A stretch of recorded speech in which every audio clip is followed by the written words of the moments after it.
अभी बरडी मौजा में हम लोग आए हुए हैं, तो यहाँ बहुत सारा रैयत का क्वेश्चन रहता है कि अगर बाप दादा का ज़मीन है तो किनके नाम से होना चाहिए। इनका भी क्वेश्चन था वीरेंद्र जी का और बहुत सारा रैयत का।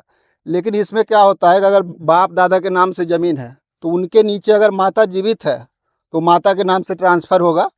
अगर माता जीवित नहीं है तो सभी भाई के नाम से, अगर शेड्यूल बंटवारा है तो भाई के नाम से ट्रांसफ़र होगा। अगर नहीं है तो एक कंबाइंड खाता खुलेगा, उसमें तीनों का नाम, चार जितना हिस्सेदार रहेंगे सबका नाम ऐड होगा।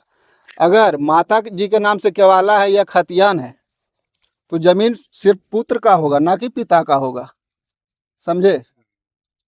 और इसमें अगर किसी को कुछ पूछना है तो पूछ सकते हैं। माता गुजर गई तो पुत्र का होगा। हाँ, अगर माता गुजर गई है तो पुत्र का होगा, पिताजी का नहीं होगा। पिताजी गुजर गया दोनों, तो क्या? पिताजी और माँ दोनों गुजर गया तो किसका होगा? तो पुत्र का होगा। अच्छा, बंटवारा शेड्यूल में जब माता जीवित है और पिताजी भी गुजर डेट कर गए तो किसका, पिताजी की जमीन किसका हो जाएगा? पिताजी, आपका क्वेश्चन है कि पिताजी का जमीन है, अगर माता गुजर गई नहीं, पिताजी गुजर गए। पिताजी गुजर गए तो माता जी का होगा। अगर पिताजी का जमीन है और पिताजी गुजर गए और माता जीवित है तो माता जी के नाम से होगा। आइए इधर आते, पत्नी गुजर गई आगे आगे के नाम बोलिए। से।